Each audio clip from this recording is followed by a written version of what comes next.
അച്ഛനും അമ്മയും വരുന്നോന്നും പറഞ്ഞ് മോള് സന്തോഷം കൊണ്ട് നിലം തൊടാതെ നിൽക്കുകയായിരുന്നു. ആ വന്നാട്ടെ, വാ അകത്തേക്ക് ഇരിക്കാം, വാ.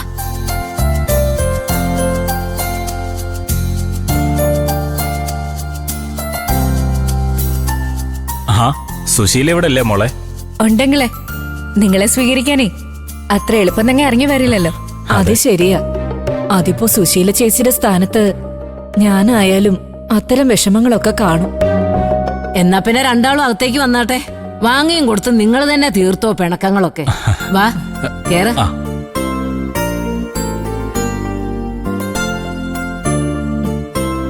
പതുക്കെ.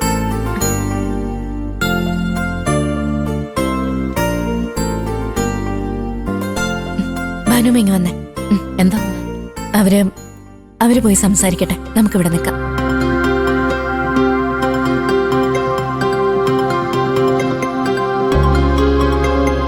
സുശീലേ, മോളെ വിരുന്നിന് ക്ഷണിക്കാൻ വന്നതായിരിക്കും. അല്ല, ഞങ്ങള് സുശീല ചേച്ചിനെ കാണാനാ വന്നത്. ഞങ്ങള് കഴിഞ്ഞ ദിവസം വന്നപ്പോ സുശീല ചേച്ചി ഇവിടെ ഉണ്ടായിരുന്നില്ലല്ലോ. എന്നെ എന്തിനാ കാണുന്നേ? അതിന് ഞാൻ നിങ്ങളുടെ ആരാ?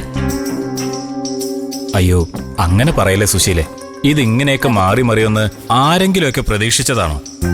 എന്തായാലും സുശീല എനിക്ക് തന്ന വാക്കിൽ സത്യം ഉണ്ടായിരുന്നു എന്നാ ഞാൻ ഇതിൽ നിന്നും മനസ്സിലാക്കുന്നത്. നീ എന്ന് പറഞ്ഞതുപോലെ സത്യനും പ്രതിഭയും ഒന്നായില്ലേ? മതി സുധ, നീ അതും ഇതും പറഞ്ഞ് എന്നെ വശത്താക്കാമെന്നൊന്നും വിചാരിക്കണ്ട. എല്ലാത്തിനും എന്റെ കൂടെ നിൽക്കുന്നതായിട്ട് ഭാവിച്ച് അവസാന നിമിഷം വേറെ പലരുടെയും വാക്ക് കേട്ട് നീയും എനിക്കെതിരെ തിരിയുമായിരുന്നില്ലേ? ഞാൻ പിന്നെ എന്ത് ചെയ്യാനാ സുശീലേ? അമ്മയോട് ഈ കാര്യം പറഞ്ഞ സത്യൻ കല്യാണ മണ്ഡപത്തിൽ നിന്ന് ഇറങ്ങിപ്പോകുന്നാണ് എന്നോട് പറഞ്ഞത്. അങ്ങനെ അവൻ പോയാൽ അത് നമുക്കെല്ലാവർക്കും നാണക്കേടും നഷ്ടവും മാത്രമല്ലേ ഉണ്ടാക്കുള്ളൂ സുശീലേ. ഇതാവുമ്പോ സത്യനും പ്രതിഭയും തമ്മിലുള്ള കല്യാണം നടന്നുവെങ്കിലും നമുക്ക് ആശ്വസിക്കാലോ. മറ്റുള്ളവരുടെ ചെലവിലും മകളുടെ കല്യാണം നടന്നു കിട്ടിയെന്ന് പറ സുധ. നിന്റെ സന്തോഷം അഭിമാനം അതാണെന്ന് എനിക്കറിയാം. അല്ലെങ്കിൽ നിനക്ക് എന്നോട് എന്തെങ്കിലും ആത്മാർത്ഥത ഉണ്ടായിരുന്നെങ്കിലേ അവസാന നിമിഷമെങ്കിലും സത്യം കല്യാണം കഴിക്കാൻ പോകുന്നത് പ്രതിഭയായിരിക്കുമെന്ന് ഒരു വാക്ക് എന്നോട് നിനക്ക് പറയാമായിരുന്നു. അങ്ങനെ നീ പറഞ്ഞിരുന്നെങ്കിൽ ചിലപ്പോ ഞാൻ തന്നെ അവരുടെ കല്യാണം നടത്തി തരുകയും ചെയ്യായിരുന്നു. അങ്ങനെയാണെങ്കിൽ സുധേട്ടന് എന്നോടൊരു ആത്മാർത്ഥതയില്ലെന്ന് പറയേണ്ടി വരില്ലേ ചേച്ചി? സ്വന്തം മകളുടെ കല്യാണം നടക്കാൻ പോകുന്നേന്ന് ഈ മനുഷ്യൻ അന്ന് എന്നോട് പറഞ്ഞു. എന്റെ മകളുടെ താലികെട്ട് കാണാനുള്ള ഭാഗ്യം എനിക്കുണ്ടായോ? അതായിരുന്നു സുശീലെ അവസ്ഥ. ഇനിയെങ്കിലും നീ എന്നെ ഒന്ന് മനസ്സിലാക്ക്. മനസ്സറിഞ്ഞ് ഞാൻ സുശീലയോട് ഒരു തെറ്റും ചെയ്തിട്ടില്ല. നിനക്കും കുടുംബത്തിനും നല്ലത് വരണമെന്നേ ഞാൻ ആഗ്രഹിച്ചിട്ടുള്ളൂ.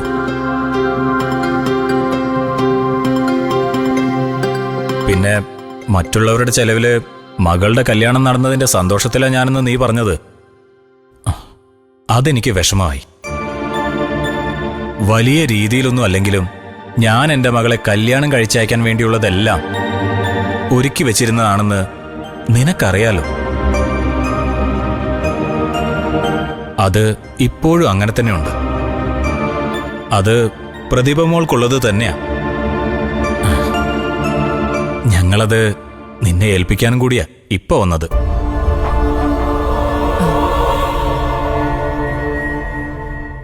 പ്രഭാവതി, നീ അത് സുശീലയുടെ കയ്യിൽ കൊടുക്ക്.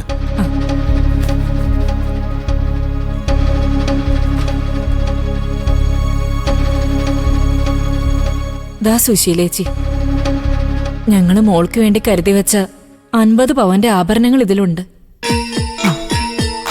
അവിടെ വെച്ചാ മതി, ഞാൻ നോക്കിക്കോളാം.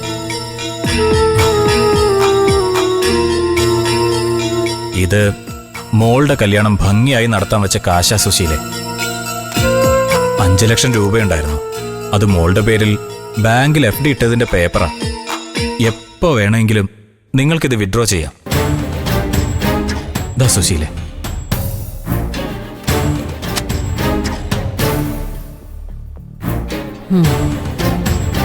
എന്തായാലും നടക്കാനുള്ളത് നടന്നു. ഇനി വെറുപ്പും വൈരാഗ്യം വെച്ച് നടന്നിട്ട് കാര്യമില്ലല്ലോ. കൊള്ളാം. അതെ, ചേച്ചി ഇത് അംഗീകരിച്ചില്ലെങ്കിൽ ഞങ്ങൾക്കും ഞങ്ങളുടെ മകൾക്കും ജീവിതകാലം മുഴുവനും അതൊരു സങ്കടമായിരിക്കും. എടി മോളെ, നിനക്കിപ്പോ സന്തോഷായില്ലേ? സന്തോഷായി. അല്ലെങ്കിലും സുശീലയ്ക്ക് നമ്മളെങ്ങനെ വെറുക്കാൻ പറ്റുമോ? ആ സോനമോളെ, അവര് പരസ്പരം കാര്യങ്ങൾ പറഞ്ഞു തീർത്ത് രമ്യതയിലും എത്തി. ഇനിയേ വന്നവർക്ക് കാപ്പിയോ ചായയോ കൊടുക്കണ്ടേ? വാ മനുമൻ. അങ്കിളിനും എനിക്കും കാപ്പിയാണോ ചായയാണോ വേണ്ടേ? എന്തായാലും മതി മോളെ. ഇനി ഒന്നും തന്നില്ലെങ്കിലും ഞങ്ങള് മനസ്സ് നിറഞ്ഞായിരിക്കും ഇവിടുന്ന് പോകുന്നത്. അതെ.